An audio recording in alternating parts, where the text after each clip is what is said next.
The former Swedish Visby stealth corvette caused quite a stir when it first appeared worldwide. People had mixed opinions about this ship. Some believed it represented the direction of naval technology development, while others thought the high cost and specific usage of the Visby did not align well. Nonetheless, stealth has become an important indicator for contemporary warships. From a stealth perspective, the Visby-class stealth corvette was successful. However, as with anything, success does not happen overnight. Before it, there was the experimental ship known as the Smigg. The Smigg laid the foundation for the stealth technology of the Visby class. The Smigg was a purely experimental ship, completed and put into service in 1991. It not only participated in numerous tests related to ship stealth, but also took part in naval military exercises during its service. The ship had a displacement of only 140 tons. The so-called surface effect means that the ship's sides have side walls inserted into the water, forming an air cushion that can only escape from the front and rear exits, increasing the efficiency of the air cushion. However, because of the presence of the side walls, it is unable to land like a hovercraft, but is more similar to a hydrofoil.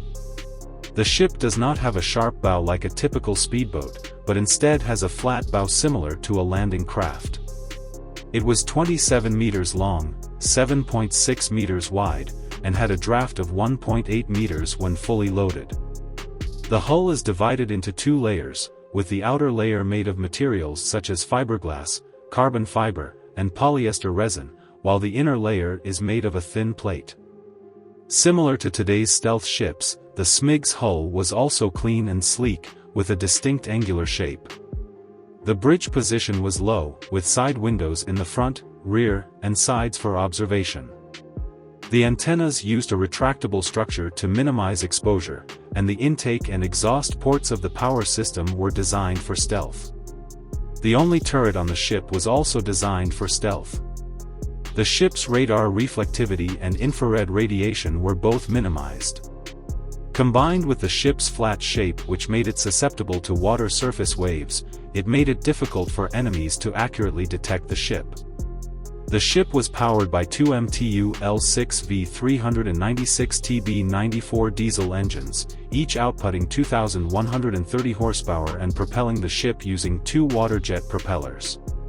Even the drive shaft was made of composite materials to further reduce the ship's magnetic characteristics. While the composite drive shaft may not be as strong as conventional metal parts, the Smigg was not heavy, so the load on the drive shaft was much smaller. The ship also had two DSI-14 diesel engines, which powered two centrifugal air compressors to provide power for the air cushion structure. With its lightweight hull, powerful engines, and air cushion structure, the Smigg could reach a maximum speed of 55 knots. The turret at the back of the Smigg was equipped with a 40mm Bofors high-speed cannon, which could be used for air defense. Behind the bridge, there were two retractable 4-cell RBS-15 anti-ship missile launchers.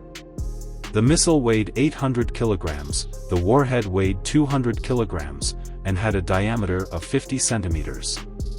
The Smigg used the German Mk2 missile, with a maximum range of about 70 kilometers. There were also two Saab 45 anti-submarine torpedo launchers on the ship for anti-submarine warfare. While the Smigg was successful as a stealth experimental ship, its practicality was relatively poor and did not meet the demands of actual combat. Therefore, only one was built, and the stealth technology obtained from it was quickly applied to the Visby-class stealth corvette. As Sweden's earliest stealth ship, the Smigg did not retire with the introduction of the Visby class. Instead, it continued to serve at the Naval Training School, with a crew complement of only 14 people, and is still in service today.